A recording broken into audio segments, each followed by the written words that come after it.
Alors bonjour à tous et bienvenue dans cette nouvelle vidéo. Donc aujourd'hui je vais répondre à la question: est-ce qu'un zèbre peut être attiré par une personnalité évitante? Dans la mesure où le zèbre effectivement a eu des soucis au niveau social, au niveau d'intégration, au niveau de critique éventuelle des autres, effectivement c'est quelqu'un qui va mieux comprendre la timidité, qui parfois peut l'être très fortement lui-même aussi, et donc il va être plutôt tolérant avec les autres à ce niveau-là. Et donc quand le zèbre rencontre une personnalité évitante, il va détecter, puisque lui aussi a une sorte de scanner de l'autre, va détecter en fait qu'il y a une souffrance là, qu'il y a quelque chose à guérir, et effectivement ils sont plutôt attirés par les personnes à guérir, à aider, etc. Alors attention, évidemment, on peut aussi surinterpréter les choses quand on est zèbre. Bien sûr que l'imagination est aussi débordante, autant que les idées, autant que la mémoire. Souvent, ce qui se passe, c'est qu'ils vont aussi imaginer mille et une façons de rentrer en contact avec la personnalité évitante et qu'ils sont perçus du coup peut-être comme plus dangereux par la personnalité évitante elle-même, qui, comme son nom l'indique, cherche à éviter les contacts sociaux, surtout l'intimité. Quand je parle d'intimité, c'est pas nécessairement l'intimité corporelle, c'est surtout l'intimité au niveau de la relation,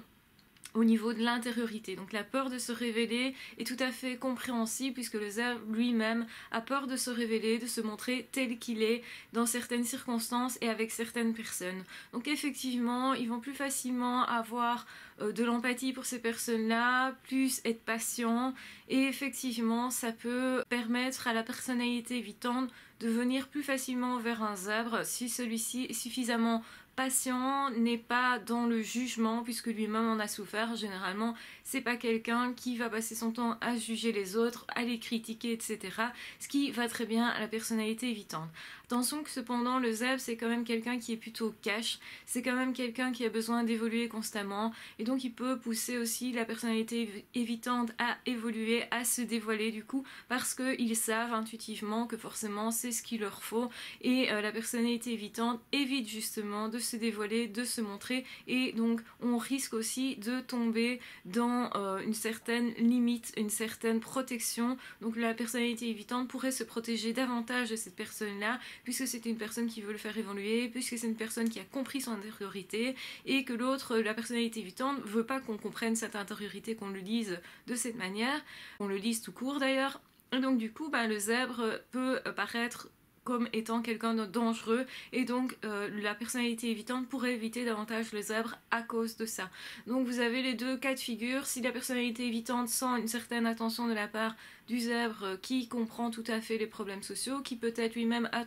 souffert de phobie sociale, ce qui est quand même assez régulier chez les zèbres,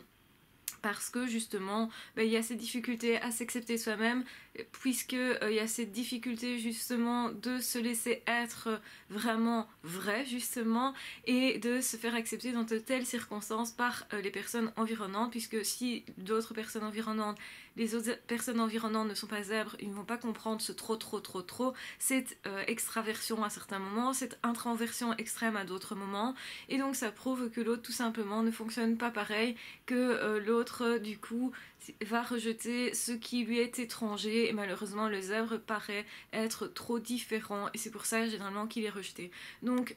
ça peut être, donc la personnalité évitante peut être un zèbre ou non d'ailleurs. Donc dans le cas où cette personnalité évitante est zèbre, peut sentir que l'autre a vécu quelque chose de similaire et l'a dépassé, ce qui pourrait aussi créer un lien particulier et créer une possibilité de thérapie. Alors attention évidemment que généralement quand on se met en couple, c'est pas pour faire la thérapie de l'autre. Évidemment qu'on peut aider l'autre. Un couple c'est une unité, je dirais, qui s'épaule l'un l'autre, qui permet à chacun de s'épanouir. Attention évidemment que ça soit l'un au détriment de l'autre, que l'un aide tout le temps l'autre et finisse par s'épuiser, surtout s'il n'y a pas de résultat suffisant pour le zèbre. Le zèbre étant quand même quelqu'un de perfectionniste avec lui-même et avec les autres, donc ça veut dire aussi qu'il va viser quelque chose de peut-être trop haut pour la personnalité évitante.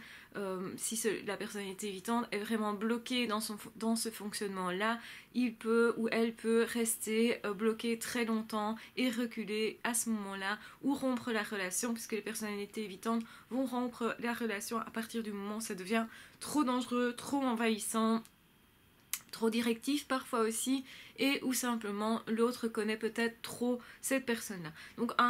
une personnalité évitante a parfois cette capacité particulière d'être justement en relation avec des personnes quand ils ne sont pas des intimes, peut être parfois à l'aise en société quand ces personnes ne rentrent pas dans l'intimité, que ça reste du copinage ou quelque chose de lointain, ou que ça peut aussi rester uniquement dans un domaine corporel, comme uniquement au niveau du sexe, mais sans dévoiler son intimité relationnelle, intériorité vraiment, donc son fonctionnement intérieur, ce que l'on pense, que l'on vit. Et la personnalité évitante a,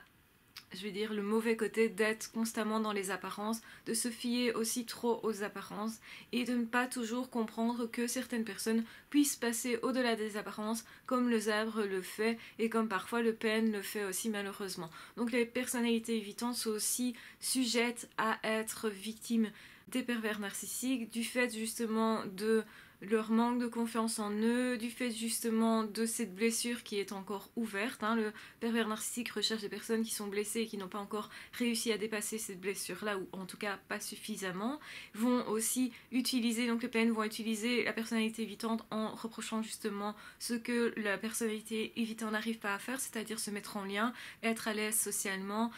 permettre aux autres de s'approcher. Et justement, on va dire que la personnalité évitante,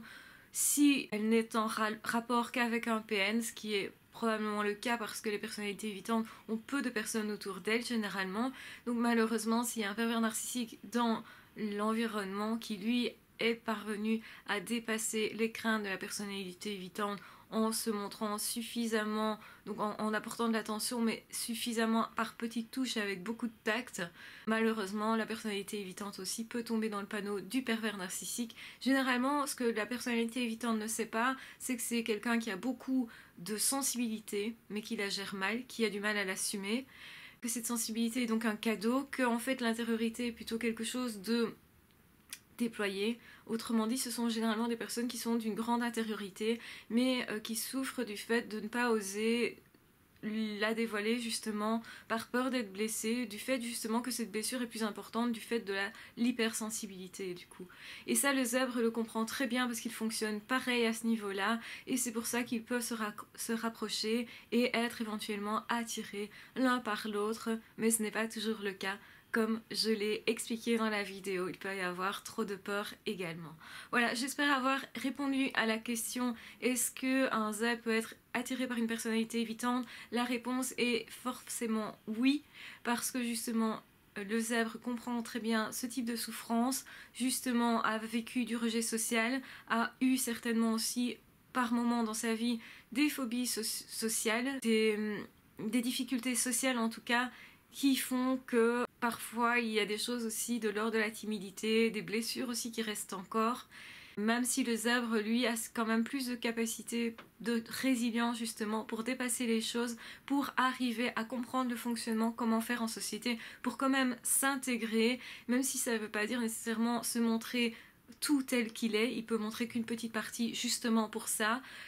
tandis que la personnalité évitante, généralement, n'a pas compris ce mécanisme-là, est encore en tout cas dans le problème. Un zèbre peut passer par là, donc attention qu'une personnalité évitante, ça peut être un zèbre comme ça peut ne pas être un zèbre. Il y a énormément de personnes qui peuvent souffrir de phobie sociale, mais ça se soigne, rappelons-le, c'est plutôt positif de penser qu'il y a une intériorité et que donc il y a effectivement une possibilité de travail à faire et de guérison possible, en tout cas d'améliorer largement les choses. Voilà, je vous embrasse très fort, je vous aime très fort, n'hésitez pas à partager la vidéo si vous pensez qu'elle peut être utile à quelqu'un, n'hésitez pas à liker, à disliker éventuellement et à vous abonner à la chaîne et à cliquer sur la petite cloche pour ne manquer aucune des vidéos. Voilà, je vous embrasse très fort, je vous aime très fort, prenez bien soin de vous et on se retrouve très vite dans d'autres vidéos. Ah ciao, bye bye.